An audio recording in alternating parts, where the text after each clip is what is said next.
Many people and even friends often ask me, how much money do you make from busking and what do you do with that cash? In this video I am going to break down how buskers, both full-time and part-time, can use that money in smart and practical ways. Should we save it, use it to buy groceries, or maybe just save it to buy a new shiny socks? Whether you're treating busking as a side hustle or as your full-time job, money management matters. So let's start with part 1, which is busking full-time versus part-time. Whether you are on the streets every day or just weekends, busking comes with its own highs and lows. So let's start with the pros. And first we have flexibility. You are your own boss, so you can plan when and where to perform, most of the time. Then we have earning potential. If you are in a busy spot or in some festivals, you can make surprisingly good money.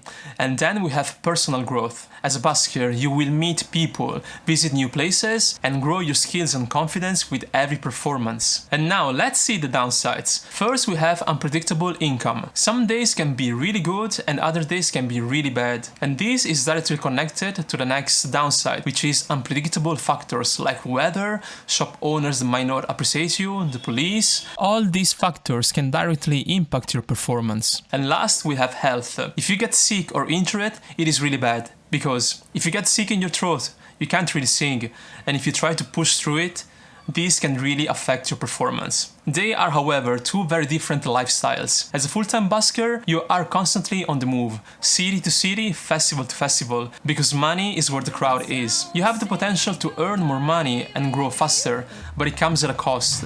You have to be on the street 5 if not 7 days a week, and you have to budget for transportation, food, and accommodation. Really? That sounds like a lot of work. Ideally, a full-time busker should have an emergency fund to cover 1 month, if not more months of expenses. In this case, you are busking for a living. On the other side, let's take me as an example. I have a full-time job, so I don't need to chase festivals. If I have a flat day, it is not a problem because I have the income from my full-time job. And what about when I get sick? It is fine because I can go busking another day. And you might be asking, Tito, why do you go out to busk on the street? And the reason is because I really like to play music and I just feel joy from it. And another reason is for connection because I really like to interact with people. And another reason is because I would like to build a community of people who are interested in this topic, and this is why I'm making videos. And maybe in your case you just like to play your guitar for the sake of it, and if you can make some money while playing 2 hours on the street, why not try it? In both cases, full-time or part-time, there is one thing that we all have to deal with. What exactly is this money we're making? Are these kind donations from strangers? And this leads us to part number 2, which is,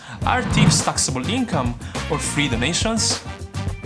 Different countries have different rules, but in most places, including UK, Ireland and much of Europe, busking income is actually taxable. Let's take a look at this discussion in a forum about busking. Doc says, I report my busking income and deduct expenses as a business. In the USA, it requires a separate tax form. And then David replies, Doc, there are 2 kinds of tips involved.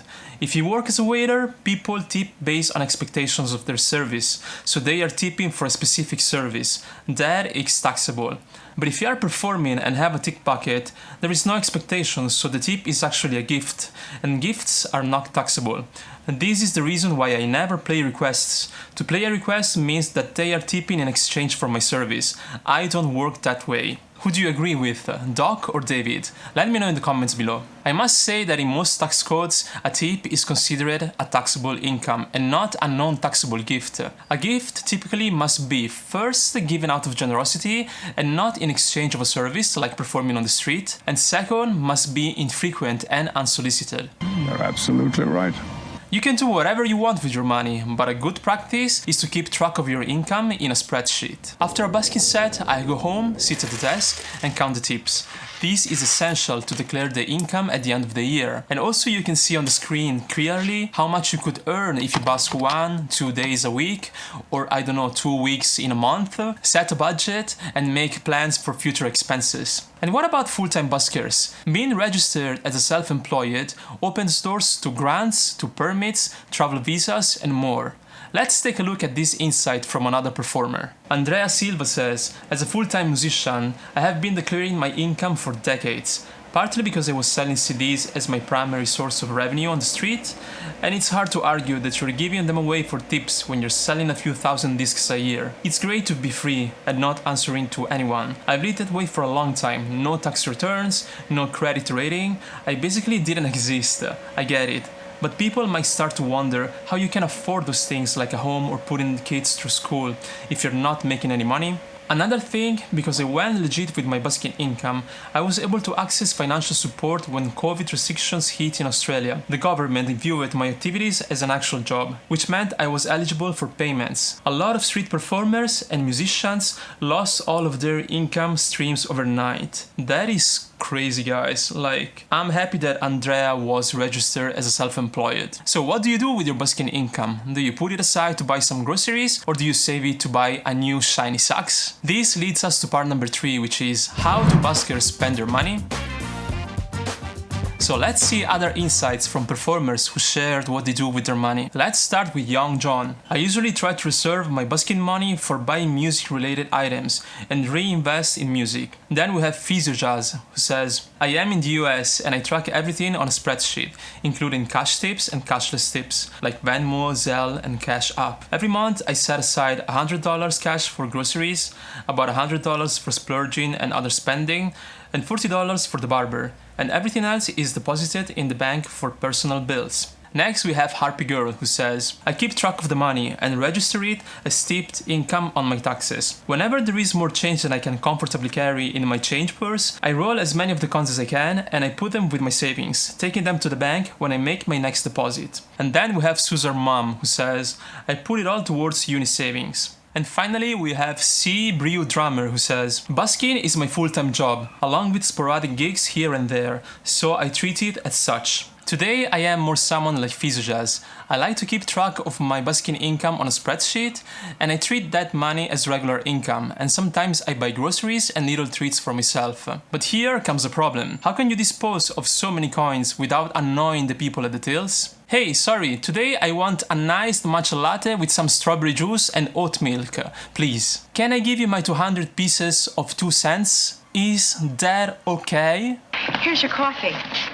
This is what we're going to see in part 4, which is how to dispose of your busking coins.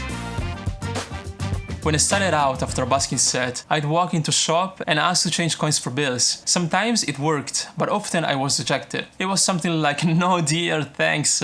We don't need your pile of coins, thank you, I'll see you next time, bye bye, bye bye. But today I have evolved.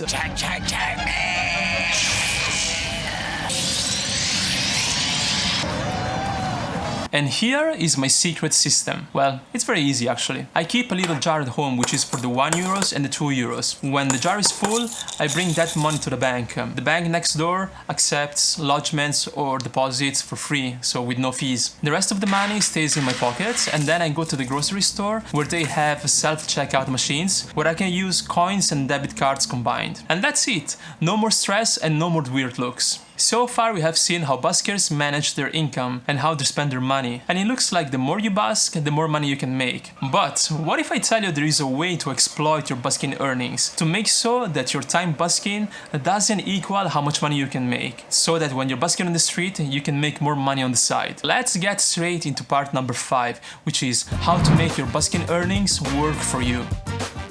If you want to become smarter with your finances, you should have a secondary income stream.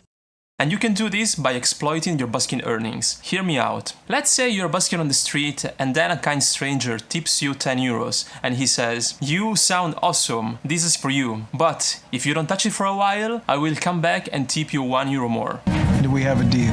If I was that busker, I would be like, yes, sure, why not? €1 tip for free if I don't touch €10 for a while. €10 is not the end of the day if I don't touch it for a week or for a month or for even a year. It's not an amount of money that can change my life. But how do you make this trick happen in real life? You just need to open a high yield savings account. And I know that sounds fancy, but trust me, it is less complicated than opening a regular bank account. A high-yield savings account works like a magic tip jar, where the money sitting there grows daily. And you can access at any time to your savings accounts, there are no restrictions, but if you don't touch it, you will see the value increasing over time. I'll tell you now how I exploit my busking earnings. As a part-time busker, I transfer part of my main income from my full-time job to a high-yield savings account, which is Trading212, and this pays me daily interest, so it's like having tips every day. The income from busking is used for groceries and weekly expenses. Busking allows me to not touch the money in the savings account, and this grows over time thanks to the interest rate. You won't lose your money in a high-yield savings account, you're just parking it somewhere smarter than a regular bank account. Let's say you have 5,000 euros in your regular bank account with zero interest rate. At the end of the year, you will make zero, nada. If you have 5,000 euros in a high-yield savings account with a 2.2% APY, in 1 month you can make around 9 euros, and in 1 year you will make around 110 euros in interest rates. And I think this is a no-brainer for me. Jesus Christ. Why didn't I know about this? And this is where busking comes into place. Instead of watching your 5,000 euros erode week after week, busking helps you protect it, using your music to take care of your weekly expenses. A high-yield savings account can pay you daily, weekly or monthly.